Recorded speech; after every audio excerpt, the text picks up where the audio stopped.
We combine tailor-made speed, maximum forgiveness, and a new level of fitting to give you more distance from more of the face. Unlock another level with the all-new QI35. Yeah, that's the one. From TaylorMade.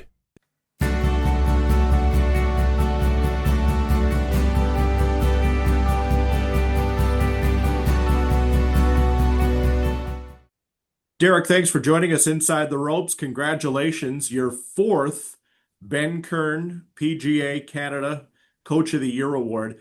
What does it mean for you in 2025? It means a lot. Really grateful to be recognized. Lots of other unreal applicants across Canada, and you get to a point in your career where you wonder if you'll ever win another award because you've been fortunate enough to get a few. So really nice to be recognized when you have a nice year, and yeah, pretty grateful for it. What were some of the highlights for you in 2025?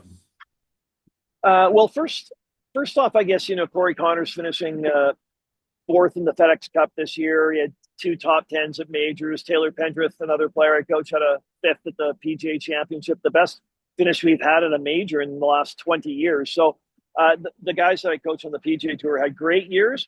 And then one of the players I help on the Corn Ferry Tour earned a PGA Tour card, Sudarshan Yalamaharju, who was in Winnipeg for about, I think, 7 or 8 years. Kind of started playing golf at Larders and on the MJTs in Manitoba.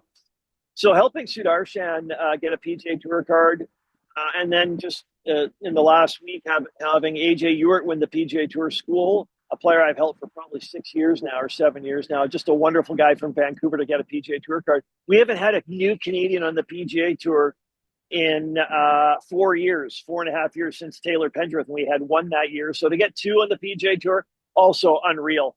Those are some of the highlights. Also, got to spend a little bit of time and keep working with Aaron Cockrell. And yeah, I've had a great year. And the reason I've had a great year is because the players I coach have had a great year.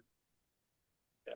What's the secret to that, Derek? I guess, you look at it, there's lots of young professionals that are out there. There's lots of amateurs that are getting better at the game all the time. But for you, from a coach's standpoint, and now that we're here in December and not too far into January, we're kind of into the dog days of it here where we are in the middle of Canada. But, from your standpoint, what's important right now for people that have so much passion for golf?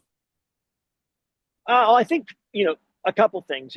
From a broader perspective, it's important to have role models for young juniors and amateurs to look up to on the PGA Tour and the LPGA Tour if you aspire to do that, or even be a competitive player.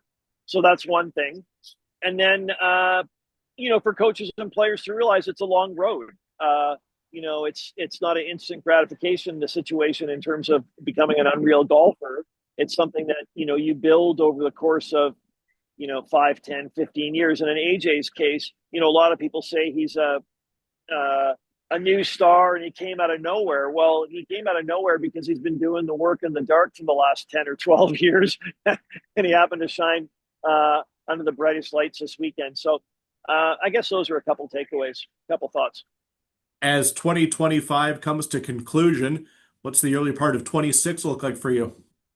Yeah, first I'll be at the first PGA Tour event, the Sony Open in Hawaii, right across the world to the first Corn Ferry Tour event in the Bahamas, and then a couple signature events in the PGA Tour that are Pebble Beach and Riviera. So pretty busy start to the year. Excited to get going with my guys. We've been doing a lot of work in the off season. That's where I am now. I'm down in Florida working with Taylor Pendrith right now, and so trying to build for a new year in 2026 and a great year in 2026. Busy, but it sounds enjoyable with the locations you've got there. Enjoy the sunshine and congratulations once again. Yeah, thanks very much, Brian. Appreciate it.